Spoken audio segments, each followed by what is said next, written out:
Old Sultan. A shepherd had a faithful dog called Sultan, who was grown very old and lost all his teeth. And one day, when the shepherd and his wife were standing together before the house, the shepherd said, "I will shoot Old Sultan tomorrow, for he is of no use now." But his wife said, "Pray, let the poor old faithful creature live. He has served us well a great many years, and we ought give him a livelihood for the rest of his days." "But what can we do with him?" said the shepherd.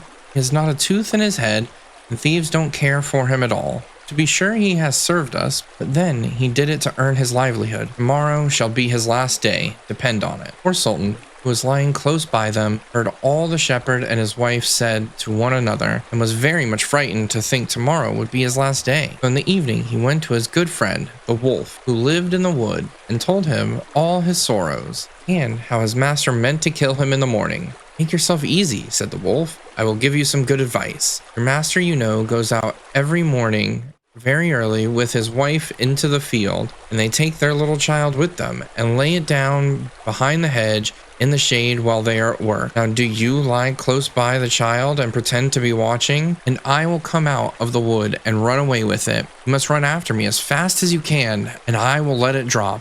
Then you may carry it back, and they will think you saved their child, and will be so thankful to you that they will take care of you as long as you live." The dog liked the plan very well, and accordingly so it was managed. Wolf ran with the child a little way. The shepherd and his wife screamed out, but Sultan soon overtook him and carried the poor little thing back to his master and mistress. Then the shepherd patted him on the head and said, "Old Sultan has saved our child from the wolf, and therefore he shall live and be well taken care of, and have plenty to eat. Wife, go home and give him a good dinner, and let him have my old cushion to sleep on as long as he lives." So from this time forward, Sultan had all that he could wish for. Soon afterwards, the wolf came and wished him joy, and said, "Now, my good fellow, you must tell no tales, but turn your head the other way when I want to take one of the old shepherd's fine fat sheep." "No," said the Sultan, "I will be true to my master." However, the wolf thought he was in joke, and came one night to get a dainty morsel. But Sultan had told his master what the wolf meant to do, so he laid in wait for him behind the barn door, and when the wolf was busy looking out for a good fat sheep, he had a stout cudgel laid about his back that combed his locks for him finely. Then the wolf was very angry, and called Sultan an old rogue, and swore he would have his revenge. So the next morning the wolf sent the boar to challenge Sultan to come into the wood to fight the matter. While Sultan had nobody he could ask to be his second but the shepherd's old three-legged cat, so he took her with him. The poor thing limped along with some trouble.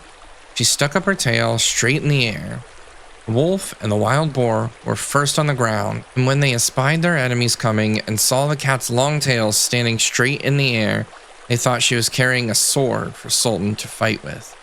And every time she limped, they thought she was picking up a stone to throw at them. So they said they should not like this way of fighting. The boar lay down behind a bush, and the wolf jumped up into a tree. Sultan and the cat soon came up and looked about and wondered that no one was there. The boar, however, had not quite hidden himself, for his ears stuck out of the bush, and when he shook one of them a little, the cat, seeing something moving, and thinking it was a mouse, sprang upon it, and bit and scratched it.